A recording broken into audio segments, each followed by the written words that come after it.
Pottery or Ceramics by me. Forces and gravity. Centrifugal force is the tendency of high velocity mass to want to eject from the normal line. And centripetal force is the tendency for the mass to remain along its path of maintained inertia. This is why when a centrifuge is used to separate suspensions, the contents of the fluid are being pushed out with great strength. An example of centripetal force is the inverse and is what allows the clay to remain on the wheel. The centrifugal force allows you to easily manipulate the clay. Gravity can be thanked to keeping the clay on the bat, but also when centering. Lowering the center of mass of the clay makes it easier to center the clay.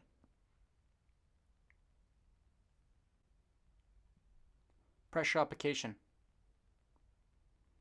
By manipulating the shape of your hand, you can adjust the pressure applied to the clay by Pascal's principle. Pascal's principle, as you may recall, states that pressure and surface area have an inverse relationship.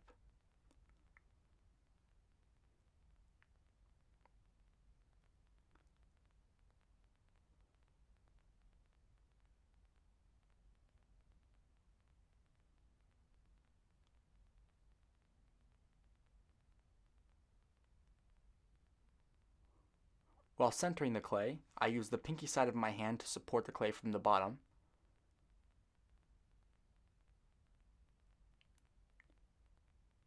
and my thumb to support the clay on top.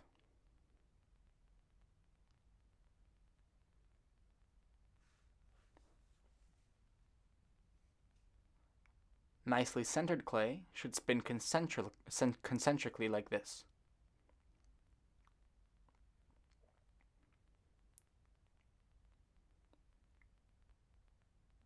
Here, I show how a flat palm against the clay will elevate it quickly with little to no marking, and how using one finger with the same force creates the seam on the clay because you're using a smaller surface area with the same amount of pressure.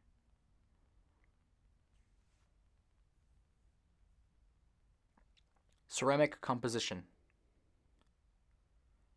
Kaolinite is the weathered form of feldspar, which is an aluminosilicate. Aluminosilicates are rich in aluminum, silica, and oxygen. By varying amounts of kaolinite to other rock sediment, you can create different textured clay. These whiter clays have less sediment and grit in them, while the red clay has quite a lot. The little rocks inside the clay are used as bones, increasing the working time and the structural integrity of it as well.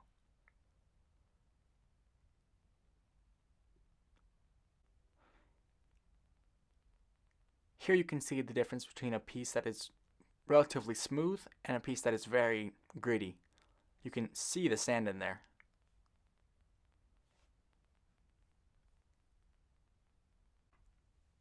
Firing. It is important that clay is left to dry before being put in the kiln because water evaporates, and an air bubble in the clay is a spot for this evaporation to collect. And it will explode.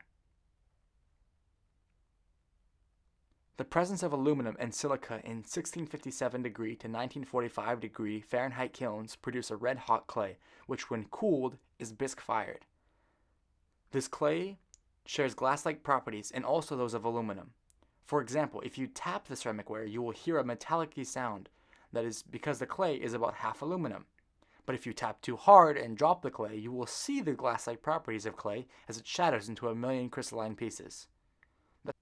Ceramic pieces come out of the kiln, bisque-fired, a whiter color, and cannot be manipulated anymore.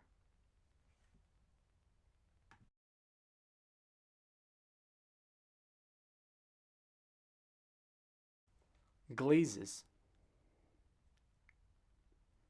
Glazes use a mix of iron, copper, and cobalt to create coloration. As we can recall from the colors unit, the primary pigment colors are CMY. Iron, copper, and cobalt are mixed in varying amounts, allowing them to be used as dyes that will melt in a high-fire kiln and create a unique coloration pattern. Other methods of firing, like this raku piece, create a metallic sheen.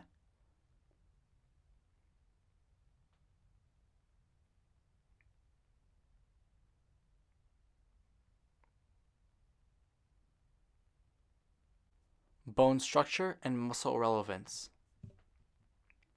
By applying downward force on my legs and locking out bones, I use the strong bones in my body to make myself more immobile, which can help the inexperienced ceramicist to distribute weight and manipulate clay evenly.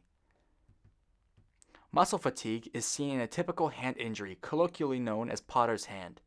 This injury is caused by lack of circulation or of muscular movement. This hand positioning is used when fitting your hand into a narrow space. As we know, calcium, potassium, and oxygen flow in your blood and drive the process of muscular movement. While arms are suspended or facing little motion, the blood circulation is disrupted and cramps form. Although these cramps are not long-lasting injuries, they can be of annoyance while you're attempting to work.